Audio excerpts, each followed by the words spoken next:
자, 여러분. 이야기 실타래를 아주 천천히 저기 먼 조선 초기에 어느 화창한 봄날로 되감아 봅시다. 오늘 우리가 만날 어우동이라는 여인, 흔히들 저작거리에서 에이, 그 음탕한 여자 아니냐며 손가락질부터 하곤 하지요. 하지만 잠시 그 편견의 갓을 벗어두시고 제 이야기를 들어보십시오. 이 어우동이라는 여인의 근본부터가 예사롭지 않습니다. 그녀의 아버지가 누구냐? 바로 승정원 도승지를 지낸 어윤중 대감입니다.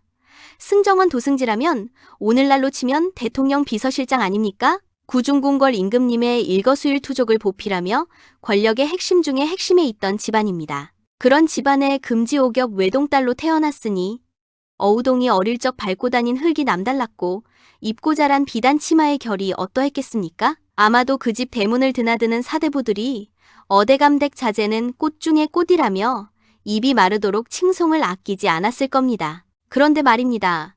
이 어우동이 여느 양반가 교수들처럼 그저 바느질이나 하고 안방에 들어앉아 네 아니오만 하던 아이였을까요? 천만에요.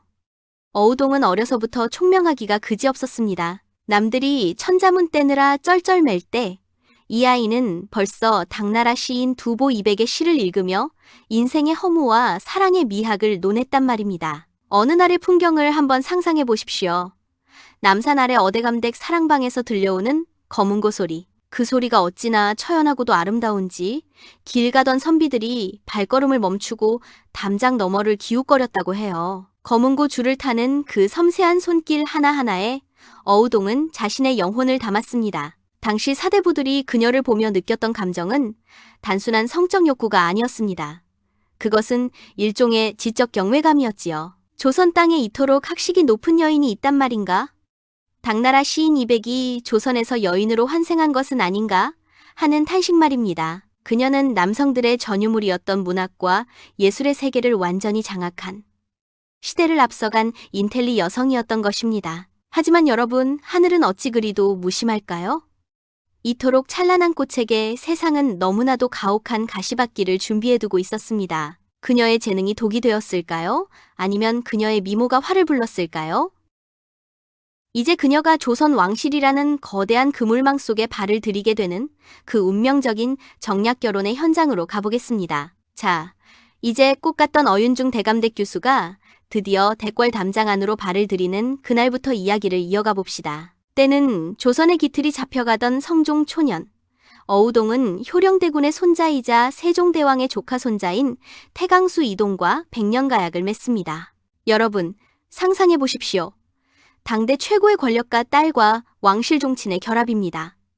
한양 바닥이 들썩였지요. 가마 뒤로 따르는 혼수 행렬이 남산 밑에서 종로까지 이어졌다는 말이 나올 정도였습니다. 하지만 말입니다. 이 화려한 비단 가마 속에 앉아있던 어우동의 마음은 어떠했을까요? 설렘이었을까요?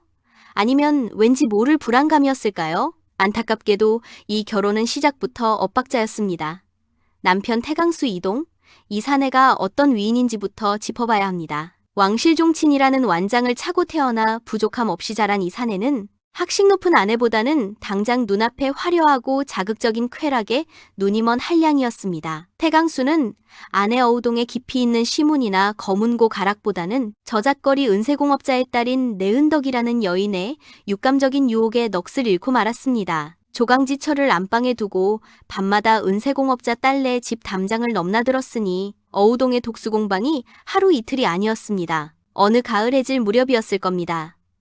어우동은 남편을 위해 따뜻한 차를 다려놓고 기다렸겠지요. 하지만 태강수는 술 냄새와 분 냄새를 풀풀 풍기며 들어와 오히려 적반하장으로 아내를 몰아세웁니다. 계집이 책이나 읽고 시나 읊으니 내정이 떨어지는 것이오. 라며 아내의 재능을 비하했지요. 여기서 비극은 멈추지 않습니다. 남편 태강수는 내연녀 내은덕을 정식첩으로 들이기 위해, 아니 아예 어우동을 쫓아내기 위해 차마해서는 안 될 추악한 음모를 꾸밉니다. 여러분, 이게 왕실의 사내가 한 짓이라고 믿어지십니까? 그는 자기 집에 드나들던 은장이를 매수하여 어우동과 간통했다는 허위 자백을 받아내려 합니다. 조강지처의 팔자를 망치기 위해 남편이라는 자가 누명을 씌운 것이지요. 이 소문은 꼬리에 꼬리를 물고 대궐 안까지 퍼졌습니다. 당시 깐깐하기로 소문난 시댁 어른들, 즉 효령대군 가문의 고부 갈등은 또 오죽했겠습니까? 어디서 행실 나쁜 여편네가 우리 왕실 족보에 먹칠을 하느냐며 어우동을 쥐잡듯 잡았을 겁니다. 결국 어우동은 친정으로 쫓겨나는 수모를 당합니다. 하지만 여기서 반전이 일어납니다. 성종 임금이 조사를 해보니 이게 웬걸? 전부 남편 태강수의 모함임이 밝혀진 겁니다. 성종은 엄명을 내립니다. 태강수는 아내를 다시 불러들여 극진히 대접하라. 자, 이제 다시 행복해졌을까요? 천만에요. 태강수는 임금의 명을 듣는 척만 했을 뿐 끝내 어우동을 거부했습니다. 오히려 그녀를 집안의 외딴 별채에 가두다시피 하며 인간적인 멸시를 이어갔지요. 여러분, 한번 어우동의 처지가 되어보십시오. 죄도 없이 누명을 썼고 임금이 결백을 증명해줬음에도 남편에게 버림받았습니다. 조선이라는 나라에서 이혼당한 여자, 버림받은 왕실 며느리는 살아있어도 죽은 목숨이나 다름없었습니다. 그 길고 긴 밤, 어우동은 별채 차가운 바닥에 앉아 검은고 줄을 뜯으며 생각했을 겁니다. 내가 지킨 절개는 누구를 위한 것이었나? 내가 공부한 시와 선은 이토록 비루한 사내들에게 조롱받기 위함이었나? 그녀의 눈에선 피눈물이 흘렀을 것이고 그 눈물은 이윽고 서늘한 복수심으로 변해갔을 겁니다. 그래, 당신들이 말하는 그 거룩한 법도와 예의라는 것이 얼마나 가증스러운 위선인지 내가 똑똑히 보여주마. 이것이 바로 어우동이 정조의 굴레를 집어던지고 스스로 불꽃 속으로 뛰어들게 된 결정적인 계기였습니다. 태강수 이동. 그 못난 사내가 결국 잠자고 있던 사자를 깨운 셈이지요. 자, 이제 이 상처받은 여인이 어떻게 한양의 밤을 지배하는 요부로 변신하게 되는지 그 화려하고도 위험한 행각을 본격적으로 들여다보겠습니다. 자, 이제부터가 진짜 이야기입니다. 태강수 이동에게 버림받고 왕실의 법도라는 이름 아래 산송장이 되었던 어우동. 그녀가 어느 날 머리를 풀고 거울 앞에 섰습니다. 그리고 결심하지요. 나를 죽인 이 세상을 향해 내가 가진 가장 강력한 무기로 복수하리라. 여러분, 어우동이 선택한 복수가 무엇이었는지 아십니까? 그것은 칼을 드는 것도 독을 타는 것도 아니었습니다. 바로 사내들의 위선을 발가벗기는 유혹이었습니다. 그녀는 스스로 밤의 여왕이 되기로 작정하고 종로와 남산골의 한량들이 모이는 곳이라면 어디든 그녀의 향기를 뿌리기 시작합니다. 당시 한양 사대부들 사이에는 기이한 소문이 돌기 시작했습니다. 남산 아래 기생보다 더 요염하고 대갓집 마님보다 더 품격 있는 여인이 나타났다. 소문은 삽시간에 퍼졌지요. 그런데 말입니다. 어우동의 복수 대상은 평범한 백성이 아니었습니다. 그녀는 조선의 기강을 입으로만 외치던 로열 패밀리와 고위 관료들을 정조준했습니다. 가장 먼저 그녀의 덫에 걸려든 것은 아이러니하게도 그녀의 시댁 식구들이었습니다. 여러분, 이게 믿어지십니까? 남편 태강수의 팔촌 형제인 수산수 이기와 남편 태강수의 사촌 소강수 이계가 그 주인공입니다. 학렬로 따지면 형수님이라 불러야 할 여인의 방문턱을 이 종친 사내들이 번갈아가며 넘나든 것입니다. 어느 달 밝은 밤의 풍경을 상상해 보십시오. 어우동은 수산수이기의 팔뚝을 잡고 나지기 속삭입니다. 대감, 당신의 사랑이 영원하다면 내 이름을 당신의 몸에 새겨줄 수 있소?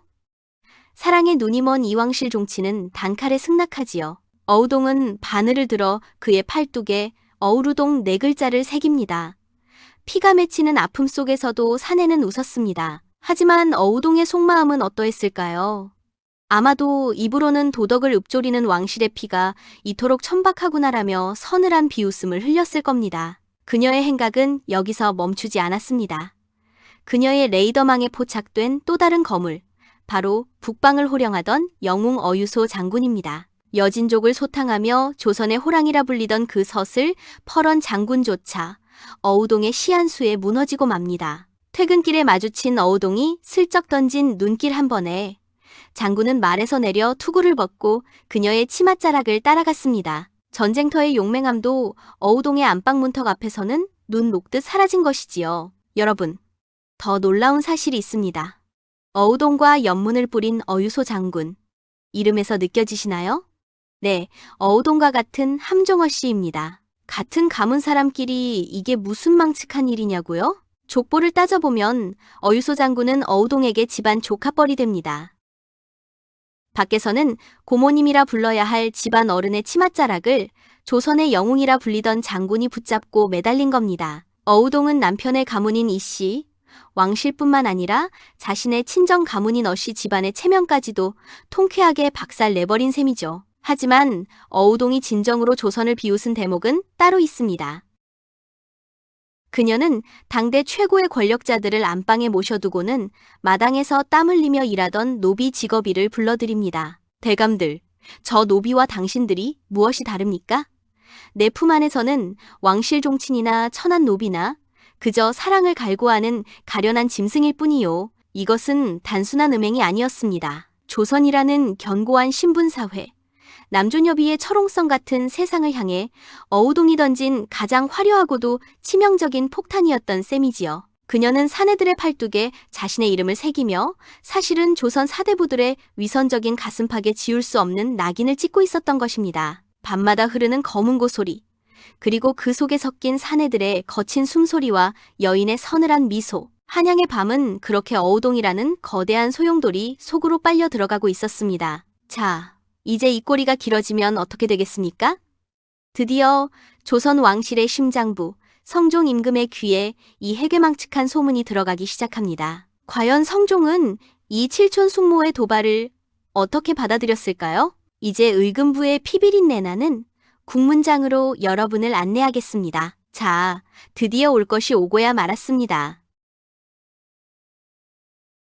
꼬리가 길면 밟히는 법이라더니 한양의 밤을 뒤흔들던 어우동의 행각이 성종 임금의 서슬퍼런 레이더망에 포착된 것이지요. 여러분, 의금부 국문장이라는 곳이 어떤 곳입니까? 대역죄인들이나 들어오는 그 무시무시한 곳에 조선 최고의 명문가 딸이자 왕실의 며느리였던 어우동이 하얀 소복 차림으로 끌려왔습니다. 그런데 말입니다.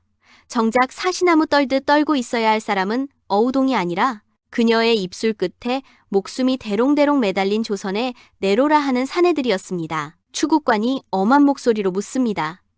네 인연, 감히 왕실의 명예를 더럽히고 음행을 일삼았으니 네 죄를 네가 알렸다. 당장 너와 정을 통한 사내들의 이름을 하나도 빠짐없이 고하라. 보통 여인 같으면 죽여주십시오 하며 울며불며 매달렸겠지요. 하지만 어우동은 달랐습니다. 그녀는 흐트러진 머리카락 사이로 차가운 미소를 지으며 마치 어제 본 풍경을 읊조리듯 담담하게 입을 뗍니다. 예, 적으십시오. 수산수 2기, 소강수 2개.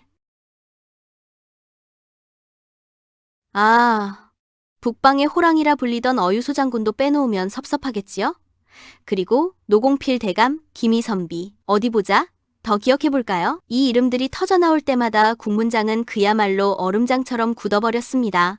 기록하는 사관의 붓대가 부들부들 떨렸겠지요. 영의정을 지낸 명장부터 임금의 친척 형제들까지. 조선의 기둥들이 줄줄이 사탕처럼 엮여나오니 이건 재판이 아니라 조선 지배층의 사망선고나 다름없었습니다. 자, 이제부터가 가관입니다. 어우동의 입에서 이름이 불린 사내들이 하나둘씩 불려 들어옵니다. 어제까지만 해도 어우동의 방에서 그대를 위해 죽겠노라 맹세하던 그 사내들 말입니다. 먼저 불려온 어유소 장군을 보십시오. 여진족의 목을 베던 그 서슬퍼런 기계는 어디 가고 성종 임금 앞에서 납작 엎드려 울먹입니다. 전하, 억울하옵니다. 저 요물이 저를 함정에 빠뜨리려 거짓을 고하는 것이옵니다. 저 같은 충신이 어찌 저런 상스러운 여자와 엮이겠습니까? 노공필은 또 어떻습니까? 소신은 그저 길을 가다 물 한 잔 얻어 마셨을 뿐 손끝 하나 건드리지 않았나이다 라며 하늘을 우러러 통곡을 합니다. 어제까지 어우동의 무릎을 베고 앉아 시를 읊던 그 입술로 오늘은 그녀를 요물이라 부르며 침을 뱉는 것입니다. 이 비겁한 광경을 지켜보던 어우동이 나직이 웃음을 터뜨립니다. 장군님, 대감님, 당신들의 팔뚝에 새겨진 내 이름은 어찌 지우시렵니까? 어제는 내 살결이 옷 같다고 하시더니 오늘은 내 이름 석자조차 더럽다 하십니까? 여러분, 이것이 바로 어우동이 보고 싶었던 조선 사대부들의 진짜 민낯이었습니다. 위기에 처하자 사랑도, 의리도, 체면도 다 내팽개치고 오직 제 목숨 하나 보전하려 발버둥치는 그 추악한 본 모습 말입니다. 결국 이 재판은 어우동 한 명의 죄를 묻는 자리가 아니라 조선 남성 사회 전체의 위선을 심판하는 법정이 되어버렸습니다. 성종은 고민에 빠졌지요. 저 사내들을 다 처벌하려니 나라의 기둥이 다 뽑힐 판이고 어우동을 살려두자니 왕실의 체면이 말이 아니었습니다. 자, 이제 여기서 족보를 칼같이 짚고 넘어가야 합니다. 이게 아주 기가 막히거든요. 세종대왕의 형님이 효령대군이고 그 손자가 어우동의 남편 태강수 이동, 즉 손자 항렬입니다. 세종대왕의 아들이 세조, 그 손자가 바로 성종 임금입니다. 즉 증손자 항렬이지요. 보십시오. 항렬로 따지면 태강수 이동은 성종에게 칠촌 아저씨 재종숙이 되고 어우동은 무려 성종의 칠촌 숙모 재종숙모가 되는 셈입니다. 명절날 대궐잔치에서 마주치면 성종이 고개를 숙이며 숙모님 평안하셨습니까? 하고 절을 올려야 할 집안 어른이란 말입니다. 그런데 이 숙모라는 여인이 성종에게는 조카나 형제뻘 되는 젊은 종친들과 한밤중에 담을 넘나들며 미래를 즐겼으니 성종 임금 입장에서는 이건 가문의 수치를 넘어 돌아가신 증조 할아버지 세종대왕의 얼굴에 똥칠을 하는 격이었지요. 세종 때 여인 유감동도 수많은 남성과 간통했지만 세종은 그녀를 죽이지 않고 유배형에 처했습니다. 신하들은 이 선례를 들어 어우동을 죽이는 것에 반대했습니다. 간통죄는 대개 장형 즉 매질이나 유배형에 처해졌습니다. 당시 의금부와 많은 신하들은 법에 따라 귀양을 보내는 것이 옳다고 건의했습니다. 하지만 성종은 비겁한 선택을 합니다. 사내들은 훈계 정도로 방면하고 모든 죄의 무게를 어우동이라는 가냘픈 여인의 어깨에 다 지우기로 한 것입니다. 이 여자가 죽어야 우리 사대부들이 산다. 이것이 당시 국문장에 흐르던 공기였습니다. 자, 이제 조선의 모든 도끼를 홀로 짊어진 어우동의 마지막 길, 그 처절하고도 당당한 최후의 현장으로 가보겠습니다. 자, 이제 드디어 그 비극의 마침표를 찍을 시간이 왔습니다. 1480년 10월 18일 조선 왕실의 기강을 바로잡겠다는 성종 임금의 엄명 아래 어우동의 처형이 결정되었습니다. 여러분, 그날의 풍경을 한번 상상해 보십시오. 형장으로 끌려 나오는 어우동의 모습은 우리가 생각하는 죄수의 몰골이 아니었습니다. 비록 몸은 옥사에서 지쳐 있었으나 그녀는 마지막까지 머리를 단정히 빗고 하얀 소복을 품위 있게 차려입었습니다. 구경 나온 구름대 같은 백성들이 숨을 죽였지요. 그들은 보았습니다. 죽음의 공포에 떠는 여인이 아니라 오히려 위선 가득한 세상을 향해 작별을 고하는 여왕의 마지막 행차를 말입니다. 집행관이 밧줄을 매만지며 마지막 유언을 묻습니다. 이때 어우동이 남긴 말은 실록에는 기록되지 않았으나 전설처럼 내려오는 이야기가 있지요. 그녀는 자신을 죽이려는 관원들을 향해 나직이 웃으며 말했습니다. 나를 죽여 당신들의 허물을 덮으려 하지만 사내들의 팔뚝에 새겨진 내 이름은 당신들의 역사에 영원히 지워지지 않는 문신이 될 것이요. 마침내 밧줄이 그녀의 목을 조여오던 그 순간 어우동은 원망의 눈물이 아닌 기이할 정도로 평온한 미소를 지었습니다. 아마도 그녀는 알고 있었을 겁니다. 자신이 죽음으로써 오히려 조선이라는 거대한 감옥을 가장 통렬하게 부수어버렸다는 사실을 말입니다. 38세의 나이에도 꽃같이 아름답던 여인의 불꽃이 꺼졌습니다. 하지만 말입니다. 여러분, 이야기는 여기서 끝나지 않습니다. 그녀가 죽고 500년이 지난 오늘날 우리는 왜 다시 어우동이라는 이름을 부르는 것일까요? 과거의 역사는 그녀를 그저 음탕한 묘부로 낙인 찍었습니다. 남성 사대부들이 쓴 실록은 그녀의 죄를 부풀리고 그녀의 인간성을 지우려 애썼지요. 하지만 오늘날 우리는 그녀의 삶에서 전혀 다른 결을 읽어냅니다. 어우동. 그녀는 사실 조선이라는 가부장적 사회가 감당할 수 없었던 최초의 자유인이 아니었을까요? 남편에게 버림받고 사회적으로 매장당했을 때 그녀는 조용히 죽어가는 대신 스스로 욕망의 주체가 되기를 선택했습니다. 왕실의 종친부터 천한 노비까지 그녀의 품 안에서는 모두가 평등했습니다. 신분과 학렬이라는 견고한 벽을 그녀는 자신의 몸과 지성으로 무너뜨린 것입니다. 그녀가 새긴 문신은 단순한 사랑의 징표가 아니라 위선적인 지배층을 향해 던진 거대한 풍자이자 조롱이었습니다. 오늘날의 시각으로 본 어우동은 억압받던 여성의 목소리를 온몸으로 외친 선구자이며 인간의 본능을 죄악시하던 시대에 당당히 맞선 반항하였습니다. 그녀는 죽었지만 그녀가 던진 인간은 누구나 욕망 앞에 평등하다는 메시지는 500년의 세월을 건너 지금 우리에게도 묵직한 질문을 던집니다. 자, 여러분, 이제 어우동을 단순히 요부라 부르실 수 있겠습니까? 아니면 시대를 앞서간 비운의 천재, 혹은 위선을 발가벗긴 혁명가라 부르시겠습니까? 판단은 여러분의 몫입니다. 오늘 준비한 조선비사 어우동 편은 여기서 막을 내립니다.